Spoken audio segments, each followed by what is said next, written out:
Señalábamos en la entrevista anterior que en el caso del Esequibo, de la Guayana Esequiba que reclama Venezuela, el tema petrolero es fundamental. Precisamente grandes compañías de América, de Estados Unidos como la ExxonMobil, pero también China están metidos allí con grandes contratos, inclusive en zonas donde Venezuela tiene la proyección marítima en el Atlántico. Por eso la insistencia de Venezuela en reafirmar la voluntad sobre el Esequibo. Alejandro Terán es director de Latino American Oil, Gas and Energy. La visión petrolera del Esequibo, ¿cómo la ven ustedes? Bueno, muchas gracias, embajador, por este día de hoy. Bueno, estamos muy preocupados. Por primera vez desde la aparición del petróleo en Venezuela en el año 1914 y casi 120 años de este hecho tan importante para el mundo, estamos viendo un conflicto bélico en puerta. Por primera vez, y hemos venido conversando este tema varias veces, hemos estado aquí varias veces, y vine hoy agradecido altamente por este espacio a decir la peligrosidad que puede existir de una preparación bélica por parte de una transnacional. Esto no es nuevo en el mundo. Sí, que la geopolítica del mundo indica que en muchos sitios donde hay petróleo hay injerencia externa. Así es. Ya no es una decisión política de los países, sino de los factores de poder en el mundo que tienen su influencia geopolítica. Porque es muy sencillo, esta cuenta es la que tenemos que sacar, y esto es lo que yo le pido al venezolano, al funcionario, le ruego a los funcionarios del Estado, que entendamos esto, a los líderes opositores que entendamos esto, es que el complemento que necesitan los Estados Unidos de su capacidad energética para poder avanzar en una eventual crisis está en dos lugares. En Venezuela, durante muchos años, en todas las guerras fue así, desde la Primera y Segunda Guerra Mundial hasta las guerras de Oriente, siempre Venezuela era el proveedor seguro. Y ahora en Guyana. El conflicto aparece cuando aparece el petróleo en Guyana, que no estaba en el contexto de la discusión. De hecho, la judicialización del caso se lo llevó, la ExxonMobil motivó también llevar el caso a La Haya, ¿no? Entonces, cuando uno ve estas cosas, en este mapa que estamos viendo ahí, yo me tomo el atrevimiento, vamos a entender lo que en verdad está pasando. La salida del Orinoco, la costa atlántico, vean Venezuela y vean el río Esequibo donde queda, y vean todo ese contexto que está ahí, puede llegar a producir casi 1.500.000 barriles. Esa es la discusión. Y un petróleo liviano, mucho más fácil condensado, de casi 27 a 32 grados API. Prácticamente un petróleo que pudiese ser que es como gasolina. Esa es la discusión que surge en el 2015 y el gobierno guyanés, a través de su presidente, de una manera un poco ética y contraria a la ley, provoca esta demanda dentro del contexto en la Corte Interamericana, en la Corte, Internacional de Justicia, para fuera de contexto, porque estamos dentro del Acuerdo de Ginebra. Claro, que es negociar directamente los dos países. Porque ese era el proceso que había que establecer. Pero hemos tenido una materia, y lo bueno, es una materia un poquito de ignorancia en el tema, es que la discusión es petróleo, señores. A la ExxonMobil, desde el año 2000, cuando el presidente Chávez cambió al presidente de la Citgo, Tillerson, quien estaba en la reunión con el exgobernador Bush, le manifestó a Chávez expresamente que no querían que Venezuela controlara la Citgo. Y la primera decisión que tomó Trump cuando se produce un gobierno que se habló en una oportunidad es expropiar y tomar control de la Citgo. Es un tema petrolero, pero me preocupa que por primera vez en 120 años puede hablarse de un conflicto bélico en esta zona del mundo cuando jamás estuvo planteado producto del deseo del control petrolero. No, y eso Venezuela es el único país de América Latina que no ha tenido conflicto con nadie. Nunca. Nuestros héroes fueron a otros países a liberar, pero nunca a apropiarse o a invadir. Pero es que además esta situación es muy delicada. Pero es que además el presidente Guyana se está prestando para el juego. Estamos viendo. Se vistió como. Pero por Dios, lo está haciendo de manera provocando y haciendo acciones en una zona que está en reclamación en primer lugar y en segundo lugar otorgando concesiones en algo que no le pertenece.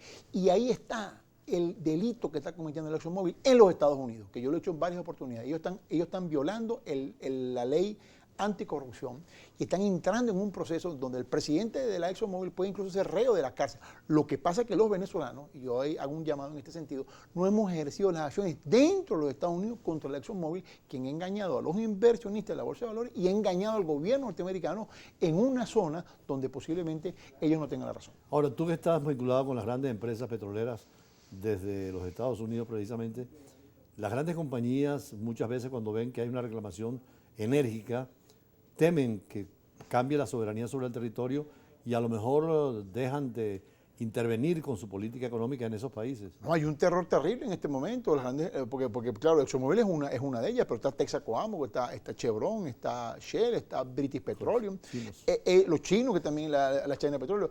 Ese petróleo que quieren sacar ExxonMobil es un petróleo mar afuera, muy costoso, y los especialistas son la British Petroleum, como viene del Golfo de México.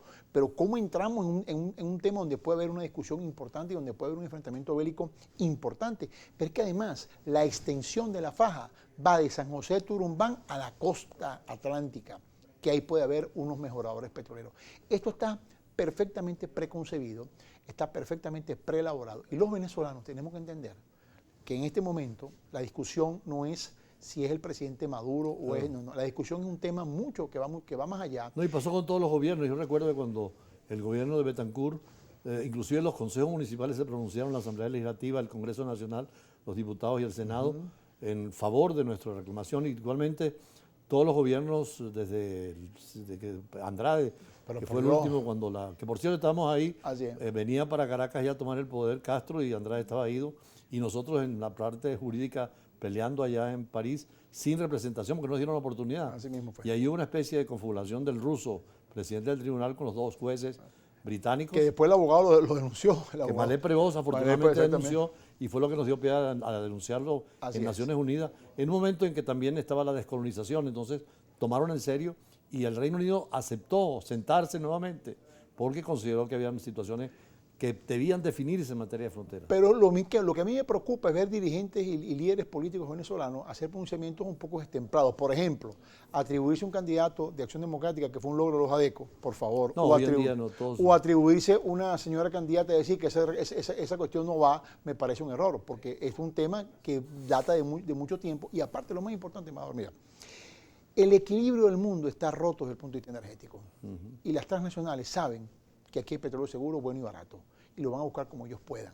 Y eso es lo que nosotros tenemos que saber. Es un problema delicado, por eso la unidad del país es necesaria y el esfuerzo que el gobierno abra el diálogo y la negociación, y la oposición también poder llegar a aspectos concretos de negociación entre nosotros primero. No solamente eso, aparte, adicionalmente, lo que usted está diciendo, y para corroborar su información, el referéndum del domingo no es un acto que se quede o se va el presidente, es un acto que tanto ha picado que Guyana ha pedido a la Corte que lo suspenda, que se pronuncie. O sea, nunca. Además parece absurdo porque tú que eres abogado, es una decisión de un país que es soberana. Guatemala lo hizo un referéndum también por la reclamación del territorio frente a Belice. Así es, y la pregunta es ¿por qué si el referéndum no importa, por qué entonces viene el gobierno guyanés a proponer eso? Entonces, lo que tenemos que entender aquí, en este momento, que está en juego, no solamente la estabilidad del mundo, no solamente la estabilidad energética del mundo, un invierno muy fuerte en camino, aparte de eso, unas condiciones de producción petrolera muy difíciles, Estados Unidos con bastantes complicaciones internas, porque vienen elecciones el año que viene,